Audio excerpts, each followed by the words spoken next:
E é por isso que eu fiquei tanto tempo sem postar no canal, no Instagram, no YouTube, no geral, enfim, esse tipo de coisa. Na minha visão, você tem algum tipo de distúrbio. É óbvio que eu tenho distúrbios, você não passa de um fruto da minha imaginação.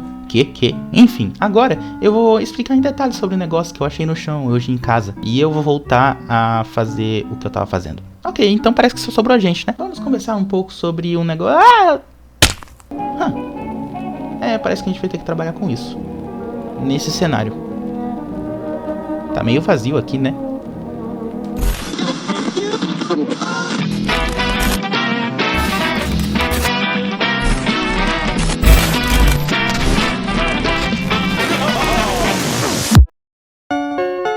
Ok, depois de eu andar um pouquinho pra frente e acabar caindo nesse abismo sem querer, eu vou explicar pra vocês o que são Liminal Spaces.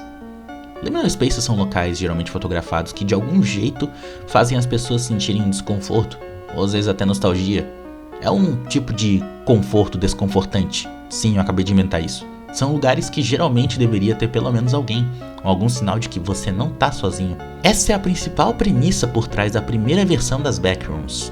Um lugar que imita a realidade, mas tem algo muito estranho ainda assim. É como se fosse uma dessas imagens de inteligência artificial que tenta imitar o nosso prompt, mas no final das contas sai isso. Eu sei, coisa horrorosa, né? Essa foi a primeira vez que esse conceito com essa cara foi apresentada pra gente. Depois do lançamento do filme, com a direção do diretor mais jovem que eu já vi na minha vida, eu decidi tentar pegar o restinho do hype que as Backrooms conquistaram esse ano. Mas bem, não é sobre o filme exatamente que eu vim falar. Eu queria falar mais sobre como Backrooms definiu um estilo de terror na internet que até hoje é muito popular e que eu acho que é muito interessante. E se você curtiu o conteúdo, curta o vídeo, se inscreva no canal, deixe o seu comentário, deixe também o hype para ajudar no engajamento e vamos prosseguir.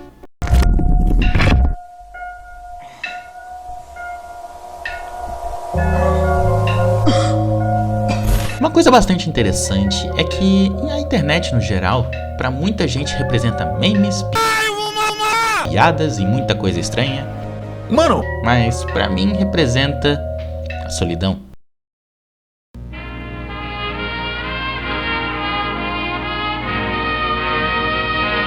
Em meio a um mundo gigante de informações, com tanta gente online, mas no final das contas você na real tá apenas você. Sem ninguém em volta. Não por causa necessariamente das Backrooms, mas até antes, produtos de mídia vindo da internet. Vou dar 2 exemplos extremos. Henry Stickmin é aquele jogo de escolhas com animações muito engraçadas. Mas olha esses frames. São locais absurdamente vazios. Claro, isso não se compara com isso. Mas ainda assim, é interessante como essa vibe de que na verdade você tá sozinho na internet é muito, muito bem explorada desde sempre. Eu tô comparando com um jogo que não faz muito sentido no quesito terror da internet. Mas é interessante você ver isso. Você muitas vezes está navegando na internet e se sente só. E agora pega outro exemplo extremo, FNAF. Quando você vê qualquer análise sobre o jogo, você entende que um dos pontos principais do terror desse jogo é a solidão. Você tá num lugar que não deveria estar vazio, mas está. E você deveria pelo menos sentir que tem alguém perto de você e não um monstro que tá tentando te, comer. Eu acho. Mas enfim, e de algum jeito, esse local... maldito WhatsApp! E de algum jeito, esse local te traz uma sensação de nostalgia. E você pode até dizer, mas é uma pizzaria no modelo estadunidense, eu não me sinto nostalgia com isso. Cala a boca! Eu sei que a gente não tá nos Estados Unidos e tal, mas pelo menos alguma nostalgia você sente, né? Quer dizer, festa de aniversário? Bichinhos fofos? Quer dizer, mais ou menos. Tá, mas falando sério, essa sensação já foi explorada antes. Tem até um filme muito antigo chamado Toys, que de algum jeito me faz lembrar as Backrooms e um pouco mais de Dreamcore. Eu diria que é uma DLC das Backrooms, na verdade. E de algum jeito, mirabolante, um maníaco do 4chan pensou em transformar essa sensação de nostalgia com solidão e desconforto e um conforto em um conceito. E aí chegamos ao fatídico post das Backrooms.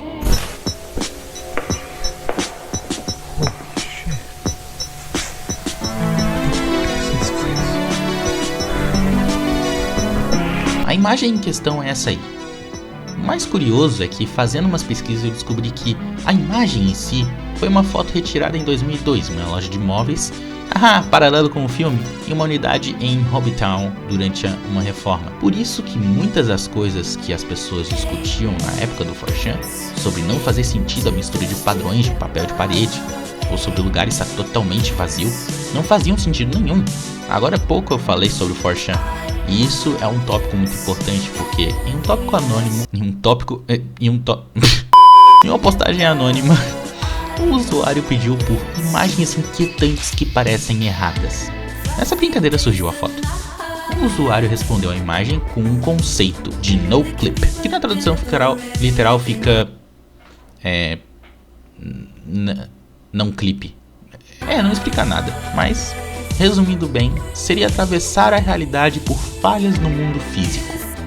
Seria mais ou menos como se você estivesse andando em uma calçada e do nada você pisa em um chão intangível, assim caindo num lugar estranho. Esse conceito ficou tão popular que fizeram jogos no Roblox, fizeram jogos no geral, sem ser no Roblox, fizeram diversas outras coisas adaptando ou trazendo essa sensação de backrooms, como o famoso Stanley Parable, que diga-se de passagem, é um jogo muito engraçado. E até mais recentemente, o Digital Circus. You're enjoying the suggestion box adventures more than the me adventures. What should I do? You should die. You should throw a beach party. Why do you swear now? E, obviamente, não podemos esquecer do Kenny Pixels, que foi o cara que fez esses curtas que ficaram famosos e criou uma lore por trás, digamos assim, expandindo muito. O ponto é, Backrooms não é na verdade uma IP, na verdade é só um conceito que qualquer um pode fazer algo, então na prática todo mundo é dono das Backrooms. Legal, né? Agora vamos falar sobre o filme.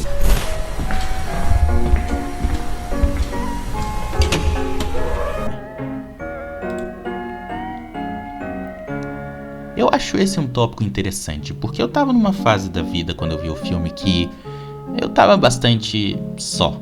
E eu senti que eu precisava de alguma coisa pra desestressar, então eu decidi ir no cinema. Eu fui no cinema, coincidentemente eu tava com meu moletom amarelo, parecendo uma Backrooms. Eu fui literalmente fantasiada de Backrooms e eu tomei uma das piores bebidas que eu já provei na minha vida. Raspadinha, sério, não tomem raspadinha, é muito ruim. Mas bem, eu fui ver o filme e eu fiquei de cara com o que eu vi. Porque, de certa forma, assim, vamos lá, o filme não é tão genial e coisa e tal, e nossa senhora, quanta genialidade. Mas obviamente, é um filme bem diferente do habitual. Você vê que teve carinho no que foi feito. Até porque o Kenny Pixels, o cara que fez aqueles curtas que ficaram tão famosos com a Async, o cara que tem a minha idade e tá fazendo o que eu quero fazer como carreira, isso, eu juro que não é inveja. Esse cara foi o responsável por fazer o filme das Backrooms. E ele trouxe justamente à tona o sentimento que eu sinto na internet. O sentimento que eu sinto. Uau, tamanha repetição de palavras não tem como descrever. Enfim, porque em muitos momentos a gente vê o protagonista do filme, que é o tal do... O Clark, protagonista do filme, sozinho naquela grande loja, cheia de móveis e tudo mais. E quando ele vai para aquele lugar, ele tá sozinho, mas ele se sente estranhamente confortável.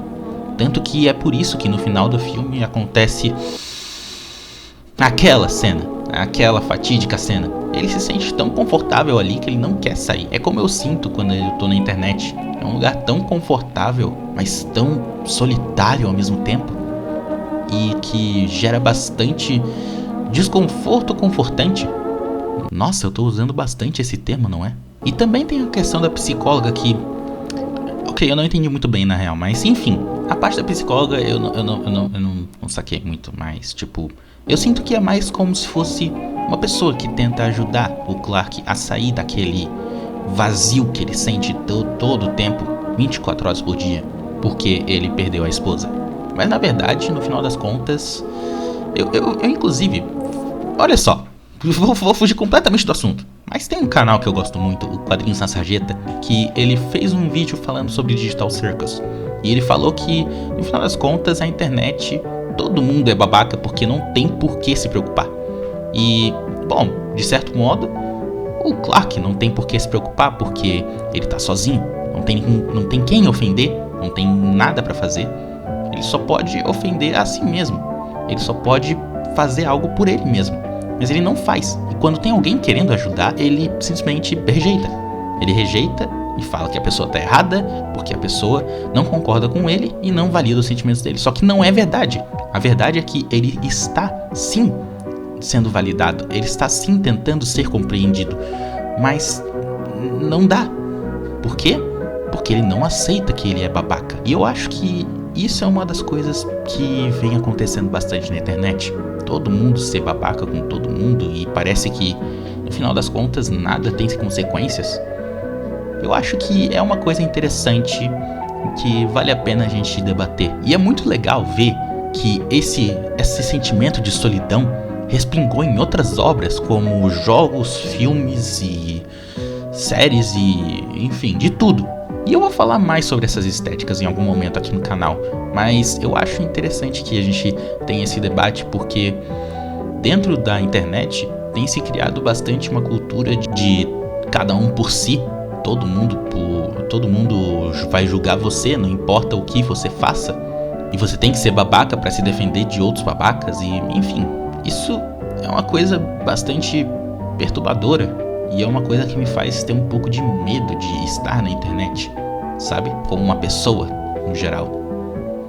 Mas eu ainda acho que tem salvação. Várias obras hoje em dia estão se apoderando desse mundo da internet pra, sabe, tentar fazer algo novo.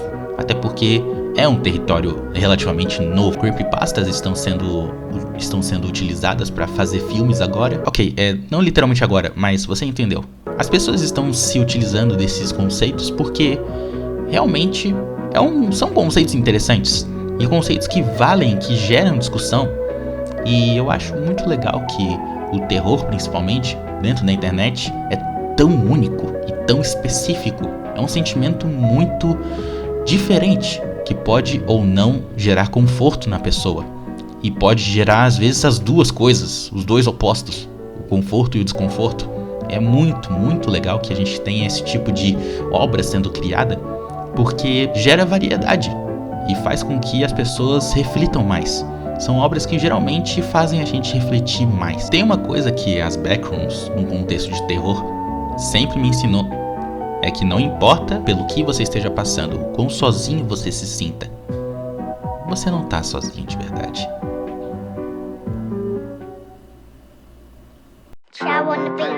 Ok, era isso. Obrigada por me escutar. Se inscreve no canal, dê o like e principalmente deixa o hype. Tenha uma ótima semana e semana que vem tem mais.